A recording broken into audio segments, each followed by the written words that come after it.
Hello boys and girls, and welcome to the preview of Arsenal against Crystal Palace. We are back in Premier League action, and do you know what? We're starting to go into games looking forward to them. We're starting to go into games not feeling like, oh no, here we go again.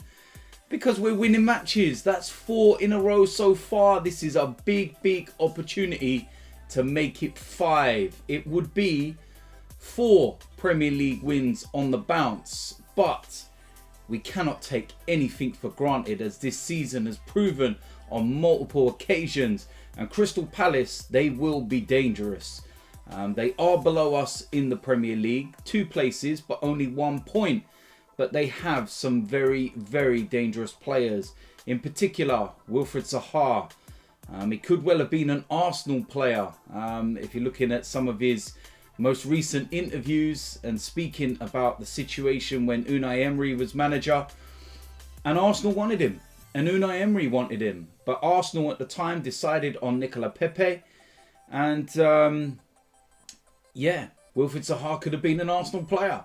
But he's still at Crystal Palace, despite the fact that he has put in transfer requests and he's made it very, well known that he wants to leave, but nothing at the moment. And while, he is at Crystal Palace, he still performs and he's still a very dangerous player. And I believe as well that he's recently become a dad again. I think it may well have even been today or yesterday. So yeah, congratulations to him on that. But the reason why I was mentioning that is that if it was only a day later, then he may have missed the game, because obviously the priority would have been, when his child's being born. But yeah, we didn't get that little bit of luck. It was just a bit too soon, because if he was missing for Crystal Palace, then that would have been massive. But look, we're at home. I know that don't fill us with the utmost of confidence given our recent form. But look, the way we're playing at the moment, we seem to have a system. We seem to have a set of players who are performing, who are doing the right things. And we've got to go into this game full of confidence. Now, you're looking at some of the results before we even kicked a ball in this game. And everybody in and around us or below us has been dropping points, losing games. So what this means as well, not just the 3 points and going about our business and slowly climbing the table, but it gives us more opportunity to just start putting some breathing space between, the sides below us. And the reason why that's important as well is that, if you get enough points between you and those teams, then when those teams play before you, for example, they can't overtake you. So when it comes to your turn to play in, you don't have that pressure on your shoulders of knowing that you have to win to go back 2, 3, 4 places above those sides that won before you. So it just kind of relaxes things a little bit. And what I like at the moment is the fact that we can go about our business. We can just do things quietly. And nobody's really taking, any notice of us. And the results are just absolutely crazy this season. And I think that Arsenal's objective will be to just try and fight for that top 6 area. Somehow, if we can try and, creep into a top 4 battle, it's not, inconceivable when you look at the table.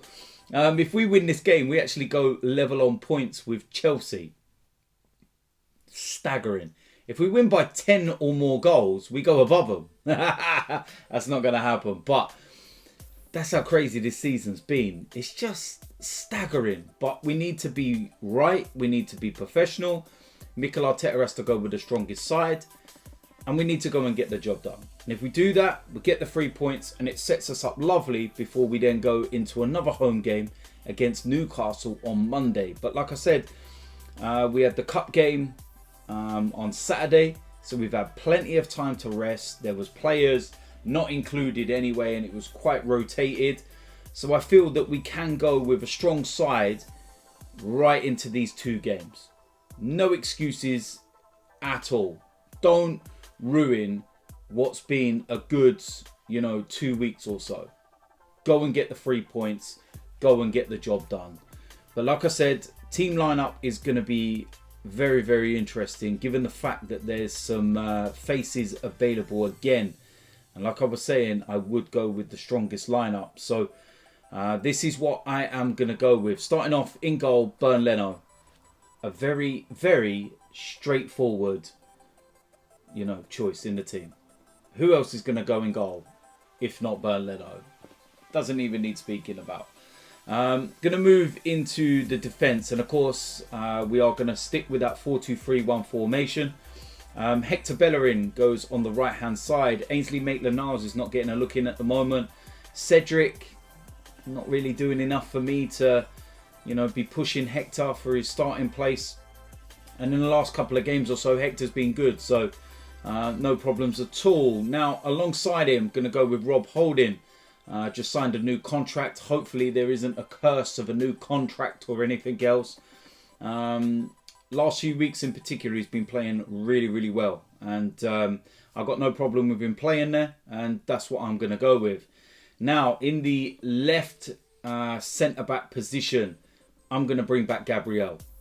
Pablo Mari has been excellent in the last few weeks. But Gabriel is still our best defender.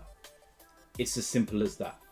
Alright, within the first 4 months of this season, he's won 3 Player of the Months.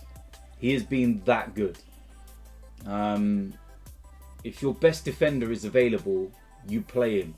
Might be harsh on Mari, but that's what I would go with. Left back, Kieran Tierney. And he's coming from strength to strength. Over the last, few weeks, months even, he's just been absolutely brilliant. And he could be a real problem down that left-hand side. So that's what I'm going to go with. Now, in the midfield 2, first of all, Granit Xhaka. I felt his performance when he came on against Newcastle in the Cup was excellent.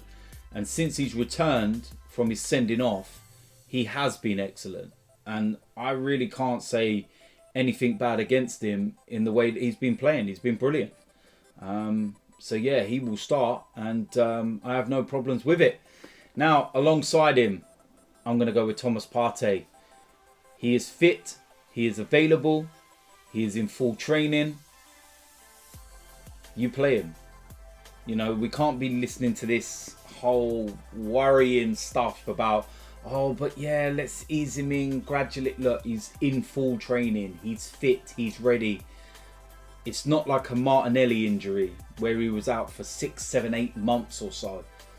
He's been out for a month. Okay, put him in. He's our best player. We need him up to speed as quick as we can. So if we get 75 minutes or so out of Thomas Partey in this, he's ready to go for the Newcastle game. And so on and so on. No issues at all. Thomas Partey starts for me. Now the attacking 3 on the right hand side, Bukayo Saka. Do I need to say any more? It's been absolutely brilliant. The likes of Pepe and that are not doing enough to be, asking questions. So Saka goes there. In the number 10, Emil Smith-Rowe. Again, do I even need to explain why? He's been brilliant since he's come into the side. And he will continue there as far as I'm concerned. On the left of the 3, I'm going to go with Aubameyang. And really, really good news about Martinelli. And he's already back, training and everything else. And we've seen the images, but he is training away from the first team at the moment. And I do believe that he's not available for this game. But he could well be in contention for Monday's game against Newcastle. And I think that's the right thing. Let's just, be thankful that it was not a long-term injury and that he's absolutely fine. So for this one, Oba back on the score sheet against Newcastle. Hopefully that can get him going now. So that's what I'm going to do. Now up front as the main striker, Alexandre Lacazette. Our most informed player right now. Scoring the goals, link-up play and everything is brilliant. I don't need to say any more, to be honest with you. And Alexandre Lacazette. So there we go. That is it for my preview and my predicted lineup. Leno, Bellerin, Holding, Gabriel, Tierney, Thomas Partey, Granit Xhaka, Bukayo Saka, Emil Smith-Rowe, Aubameyang and Lacazette up front. I think that is a very, very, very strong lineup. Possibly the strongest we can go with right now. Bar maybe Martinelli and whatnot. But that is very, very strong. And I think that could cause a lot of problems and get the job done most definitely. But listen, as usual, let me know in the comment section what you think. Let me know whether you agree or disagree. And if you do disagree, what do you disagree with? Surely it's not the formation, because it's very evident that we're set on that now. But what else would it be? Would it be the personnel? Let me know. If you're new around here, make sure you hit the subscribe button. Make sure you smash a like on this video. And I will see you a lot soon. I'm out of here.